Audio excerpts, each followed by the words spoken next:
Don't call it a comeback. He's been here for years. One of the most clutch shooters of all time, Ray Allen, is considering an NBA comeback.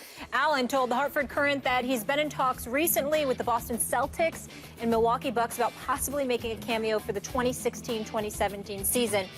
If he does return, Stephen A., where should he play next season? It shouldn't be Boston and it shouldn't be Milwaukee. Those are two teams that he played for in his career.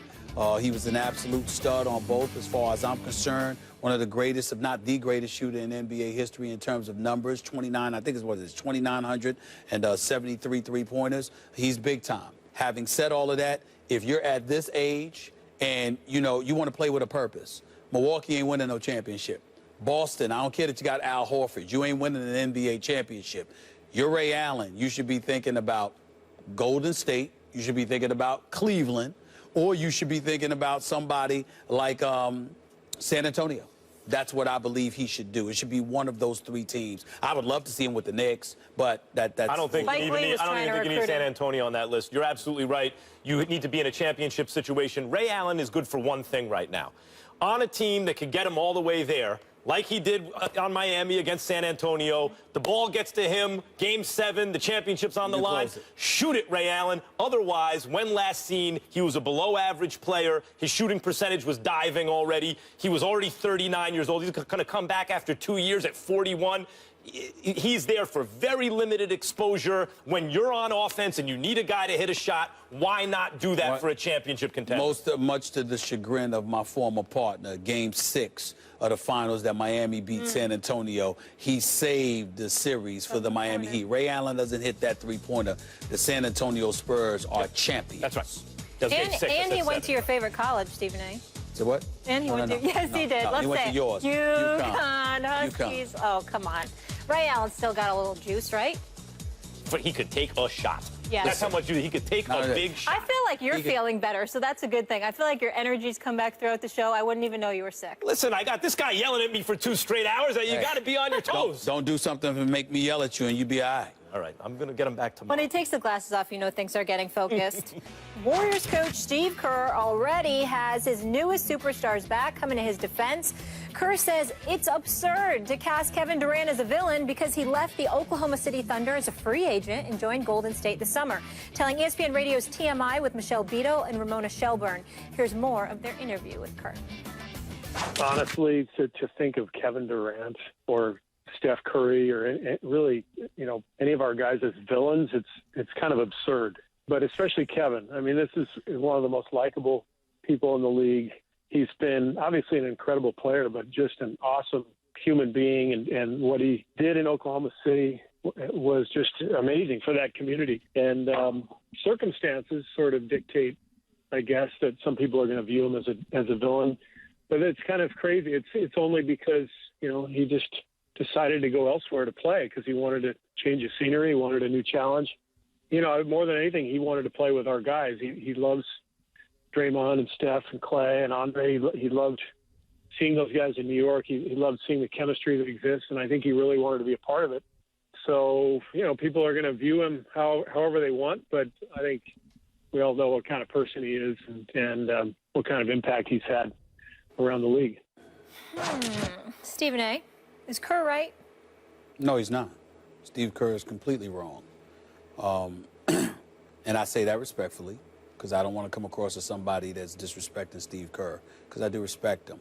I think he's looking at this all wrong. And I think that he's attaching excessive level of cynicism and vitriol to the word villain itself. Of course, Kevin Durant is a great guy. Of course, he's a great basketball ambassador. Of course, he's a good young man who's a tribute and a treasure to the game of basketball. He's one of the top 3 players in the world. He conducts himself with exceptional professionalism, and he's an upstanding citizen. That has nothing to do with you being the villain. What has everything to do with you being the villain is when you've served to upset a lot of people because of the decision that you made. Are you really going to tell the city of Oklahoma City that they shouldn't view Kevin Durant as a villain? Are you really going to tell Russell Westbrook, assuming he feels that way because we don't specifically know, but are you really going to tell Russell Westbrook he should not view Kevin Durant as a villain when Kevin Durant didn't even give him a phone call? before deciding to leave for Golden State. And if what Russell Westbrook says is true, he found out on social media and in the press like everybody else. Didn't we view LeBron James at least momentarily as villainous because Dan Gilbert found out on national television like everybody else that LeBron was leaving? If it were not for Dan Gilbert writing that immature, belligerent, juvenile letter to LeBron James upon the LeBron James decision to take his talents to South Beach, LeBron James would have been more of a villain, and it would have lasted more longer than if Dan Gilbert had not, than if Dan Gilbert had not written the letter. So we understand that. You're looking at Kevin Durant. Kevin Durant decided to up and leave OKC. Kevin Durant decided to leave OKC to go to a Golden State Warriors team that had just beaten him in the conference finals. And one of the things that nobody wants to really touch on, we mention it, but we haven't taken a moment to step back, take a deep breath, Max, and really realize the magnitude of Kevin Durant's decision. He's rendered the entire 2016 upcoming NBA season boring. Boring. I'm literally sitting here. You are talking. Do you know anybody who loves basketball more than me? No. I mean, this is the NBA basketball. I have to thank for the illustrious career that I've had. I mean, I'm so incredibly grateful to God. I'm so incredibly grateful to the NBA. I'm so incredibly grateful to the athletes that play in the NBA. They've made my life worth living because I've never felt like I had to work because I'm covering basketball, okay? This man, in one move, has made this the most boring, least intriguing season of my NBA professional career covering the game. Or the most interesting. But let me explain why before I go to you, Max. Literally, let's analyze this. Who can legitimately say that we're not where? I've already made. Do you understand that I already have my hotel reservations and my flight arrangements made for Oakland and Cleveland. And for Cleveland? Of course. It's done. There's nothing to talk about here. Am I supposed to believe that the LaMarcus Aldridge that I saw in the last 4 games of that semifinal series against OKC is going to be better and emboldened to go up against somebody this season? I know what Kawhi Leonard could do. I respect LaMarcus Aldridge. I know they've acquired Pau Gasol, even though there's no Tim Duncan there. Manu Ginobili has come back. But am I really supposed to expect San Antonio to beat Golden State? How about the Clippers? I respect the hell out of Blake Griffin. I know he can play. CP3 is my man. Love him. Am I really supposed to believe that if DeAndre Jordan plays in the game, that he's going to shoot better than 50% for the free throw line, and that's going to be enough to offset Golden State? Am I supposed to believe that Mike Conley's $153 million contract is going to enable him to usurp Golden State? I mean, am I supposed to believe that Damian Lillard, who's a stud, and C.J. McCollum with his new max deal is going to be enough to knock off Golden State? Stop it. Of course not. And then in the Eastern Conference, what? Toronto's better because DeMar DeRozan got $139 million? The Washington Wizards are better because Beal got $128 million? The Knicks are going to be better. But am I really supposed to believe that Derrick Rose and Joakim Noah are going to be enough to usurp LeBron James in Cleveland? How about Chicago with D-Wade, Butler, and Rajon Rondo? That's nice, but I'm supposed to believe that a Taj Gibson or a McDermott or somebody is going to derail Cleveland? There's nothing to look forward to here. I have June to look forward to because of one decision.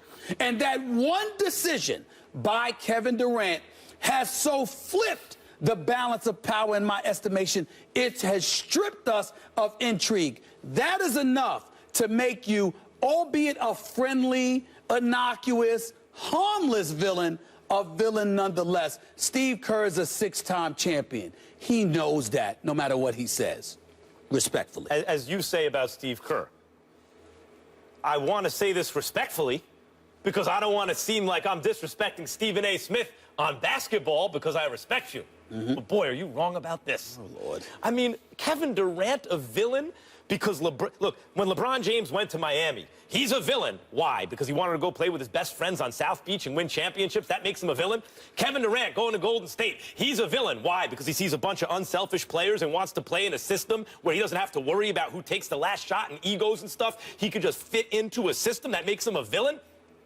Look, you talk about the fact that it ruined this upcoming NBA season. The truth is, we all knew what was going to happen last season. We knew it was Cleveland and Golden State from day one. We could pay lip service. That's not true. Who did you think was going to knock out Cleveland and Golden State? You actually thought that San Antonio. You were waiting for the matchup between San Antonio and Golden State. Wait a minute. They were going to go out, though, San Antonio. And you were also waiting for OKC. You were waiting for OKC because was talent. Let's put it this way. This is right. You were waiting for that. The Spurs were a cut above, but you knew they were going to lose to Golden State. I grant you, there was at least a wild card in the West. OKC was a wild card. You figure the Warriors to beat them, there's no wild card right now.